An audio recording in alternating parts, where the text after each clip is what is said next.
Good afternoon. You could probably guess I'm back on Dartmoor again. I'm just currently stopped off in Blacktor Copse. I'm just going to have a quick drink of water for a few minutes and then make my way on. So it is Friday the 22nd of August. It is the bank holiday weekend. I think it's probably the last one of the year, and I'm only out here for one night. I was hoping to do a couple of nights up here, but as I use public transport, it's very bad at the moment. So I can only do this night unless I come up here and stay a few nights and get a lift down, but not at the moment. So thought I'd come out for a quick overnighter. One or two new things to try and one or two old things to reuse which I've not used in a couple of years, but I'll show you that when I get where I'm going to go and pitch up. So I'm going to crack on now and I'll see you in a bit.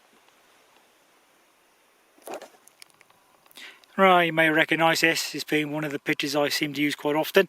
Bit different this week though, because I've got no tent. No Vango F10, no Six Moon Designs Lunar Solo or a Gatewood Cape. This time I'm using my old DD 3x3 metre tarp. I've not used that for probably 8 years plus, something like that. I do have a bivvy bag in my rucksack as well, just in case, but my intention was to make a forester's tent which uses the two poles, but one of my poles, the clips, just don't seem to be gripping so well, so I may have to revert back to something else. But at the moment I'm just trying to work out where to pitch in between all these piles of cow shit, so give me a few minutes and I'll start setting this shelter up. Right, so after about 10-15 minutes of farting around, I've somehow got something that resembles a top tent. It is a similar sort of setup you see people do, however mine is slightly different. Is the original corner peg is over there. I've come in a loop and folded that flap underneath, as you can see inside, just to make it a bit shorter. There's still a lot of room because I've got one of the loops there, which I think is the middle loop overall, and he's pegged out my pole just to pull it out, and then I've used another loop just to pull it out. It doesn't quite look straight, but there is a flipping bit of grass sticking up in the way, but I've got it pretty tight. I just may have to go around and just re-tighten it. The issue I had with my pole is there are tension adjusters on the locks, and I think one of them was a bit loose. All I had to do was just tighten it up and it works fine. However, this isn't the pole that I used to use with this type of shelter. That one broke a year or two ago, because normally I would put like an elastic band or a loop over here to sort of stop it from sliding, but because the spike is in the ground and I've extended the pole as tight as I can get it and locked it, it should hold. And of course it's under tension there on the front guy line and one on the back, so it shouldn't slop around too much, but no big issue if it does. So the only issue I've got now is condensation in there, but there is quite a bit of ventilation. It is breezy up here, so I won't be using the bivvy bag. I do have a mosquito pyramid tent type net thing which I keep with this one, but I won't be using that. But I will put a plastic sheet down there in a minute and then put my inflatable matting in, do the rest of my, set the rest of my stuff up. But yeah, overall it's not a bad little design. It is quite roomy in there, but see how it goes. If I do like this, I may actually try and get the lighter weight version of that, because it just seems to give you so much options to make a shelter with it. So anyway, we'll see how it goes and I'll set everything else up and come back to you. Right, it's about 5:45 now and I've managed to get everything inside my shelter. The only thing is in my rucksack, which will go with my shelter later on, is my waterproofs, my gaiters, bits and bobs in my pockets like sunblock and insect repellent. And inside my rucksack, apart from like my toiletry, my first aid kit, is the bivvy bag and the rest of the stuff for the shelter. But in the shelter I'm running my multi-mat, self-inflating mat. I got my old sleeping bag there. I still have no inflatable pillow, so if anybody has got good recommendations for an inexpensive one that works, please leave it in the comments. My orange bag in the back is my spare socks and a long sleeve merino wool top. Yellow bag is my Corinthia insulated jacket. I got my insulated mug with my tea bags and sugar and that in. My biofuel in my SPB burner there. To go with in the black bag is my 900ml ever new pan and for Soothe windscreen. Little flask of whiskey for later on. Red bag's my food bag, which I'll show you in a minute. That red food bag is my electrics bag. It's my radio, my head torch with a spare batteries for the camera, and a power bank, a new one which I'll show you as well, which is something I want to try out. And in all my other stuff, there's my water bottles. I've just filled up my Cenoc now. I'm using the platypus, but just for old time's sake, I've brought my old Sawyer to see if that one still works. So I'll sort out some of the other stuff here and I'll show you what food and what the power bank is. Right, so my red bag, which is my power bag, try and keep it simple. Spare batteries and a memory card for the camera I'm recording this on. I got my little old analog little radio from donkeys years ago. I did pick up an XH Data D219, which is what I had last time, runs on 2 AA's, but I found that one a little bit too big to take camping. There is another one out which I'm looking at, which I think is called a Prunus. I think it's a J555, I think. Only a fraction bigger than that. But it has a built-in battery, and you can also run it on 2 AA batteries. Again, it's just a standard FM AM radio, but maybe another day. Head torch is that Nightcore UT27, and I got 2 batteries. One I'll put in a minute, and then one of the other ones to spare. But the new thing I've got is a new power bank. This is a Belkin 20,000 milliamp power one. It comes with not the yellow cable, but this black type USB-C to C cable. It has 2 USB-C in-out cables and a USB-A. It also has a button on the side, and it does show the percentage. I don't know if the camera's picking that up, but it will show the percentage rather than dots. I found it pretty good to run my phone. I can do something like, how I tried it the other week was like a 95% charge, that's up to 100%, an 85 up to 100%, a 75 up to 100%, and like 250. So I've done it for like 3.5 full charges equivalent. Not bad, but the good thing about it, you can charge this, then also charge something from it. I think it's called pass-through charging. So there's something all my other power banks couldn't do. My little 10,000 one's good for an overnighter, but anything longer, or if you're going to use a lot of recharging, it's not that good for it. It only does my phone about 1.5 times. But this thing can do it quite a bit. It can also charge these batteries up. Can't charge my camera because the camera doesn't do in-charge function at all. So plus a couple of cables. So this should do me quite well. Anyway, let's have a look at the food. Right, food-wise, keeping it simple this time. I did think about bringing up a frying pan and doing spam, but if you remember from my last video, I was using these beans and sausages with a date on them. Best before June this year, so they are out of date. So I'm going to have that for tea. I got some instant mash with a best before date of the middle of November last year, so they should still be good. However, I do have a spicy sausage pasta with a best before date of the end of this month. I also have an all day breakfast at home with that same sort of date, but I do know these can keep for quite a bit longer. So I have that for tea. Breakfast is a flapjack, maybe a Nature Valley Crunch bar, but these, and along with these knoppers, which is like a Polish Kit Kat type wafer thing, and a bloody delicious. That's just snack food. I'll probably have the flapjack for breakfast tomorrow. Then if I go off the moor early, I may have a fry up again or something similar.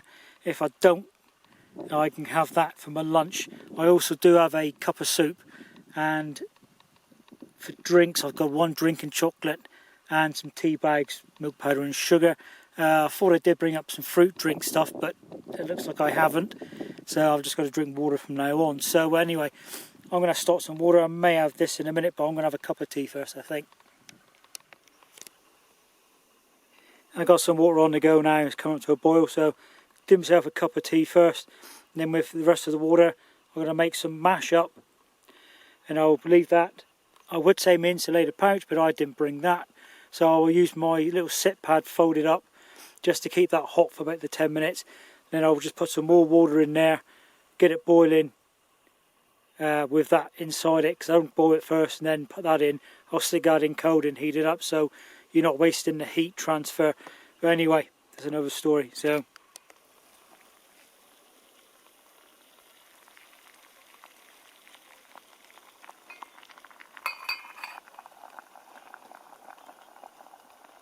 well, there you go, baked beans and sausages, Idaho in smash, and a mug of tea.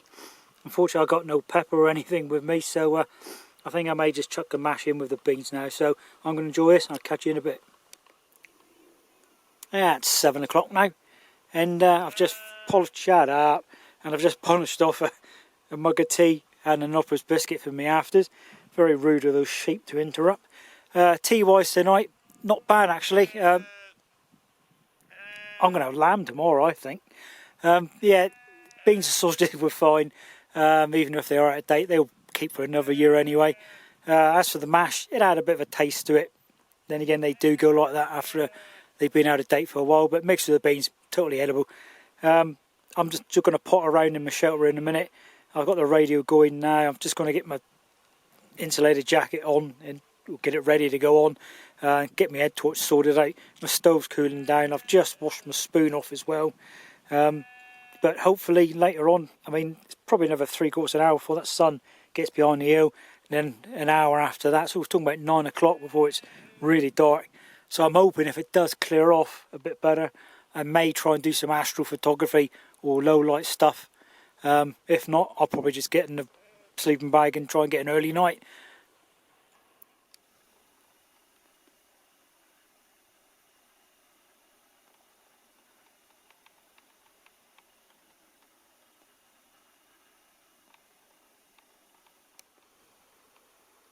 It's turned out to be quite a nice evening after all. Yeah, it's about 9:15 now. The wind's died down quite a bit. It was northwesterly, which is that direction, but it's sort of like starting to come down from behind me, which is like a southwesterly. So hopefully that'll push all the flies away. So there's not as bad as I expected it to be, but you do get the odd one or two biting you. So I'll wait for it to get a bit darker now so I can do a bit of astrophotography or something later on. I've already put water in my pan so I can have a brew when it gets nearly dark. But in the meantime, I think the bar's open, so I'm having a whiskey and water for a little while. Then I'll see how it goes, but otherwise I'll catch you all in the morning.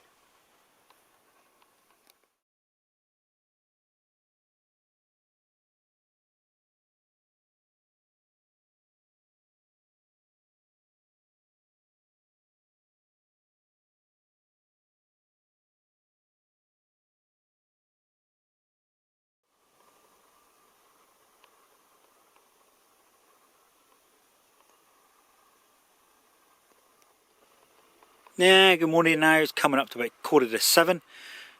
Not a bad morning actually, it's quite warm. I'm just in my t-shirt and my insulated jacket at the moment, but overall not a bad night. I slept fairly okay.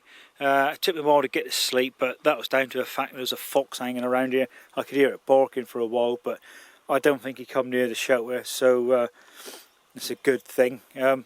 As you can see, I'm already packed up. My sleeping bag's in the bag. Mat's rolled up. I've just got to finish off one or two things, but first thing I want to do is get some water on the go and have a brew and have something to eat.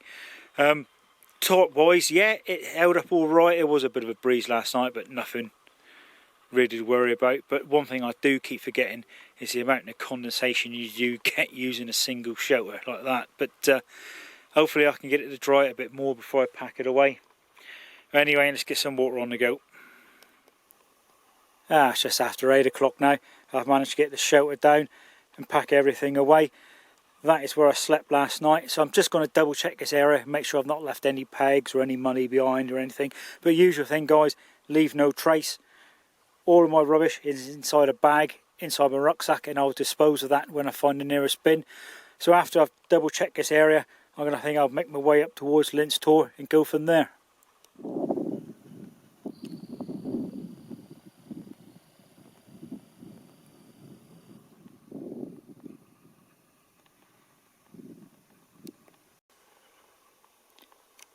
I'm now on Dinger Tour. I've just got up, it's about 9:15. I've just come up from Lynch Tour and I've walked down the track in this way. There was 2 blokes camped up on Lynch Tour last night. So I had a quick chat with them when I was up there, and looks like they're making their way in this direction as well. So I'm going to have a quick drink of water, then make my way again.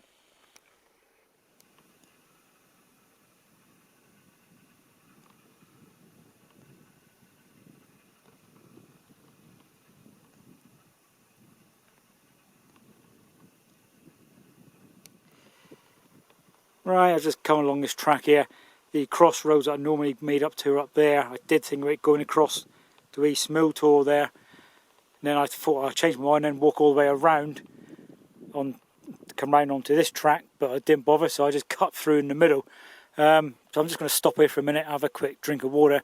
My idea was to go up to Oak Tour, which is up there, but I normally go up that way through the track and cut across. But I won't this time because my knee's still not 100%. So I think what I'll do now is I'll follow this main track down the road, and then if I still think I've got enough time, but even though it is only 10:15, I'll walk up to Oak Tour and then take it from there.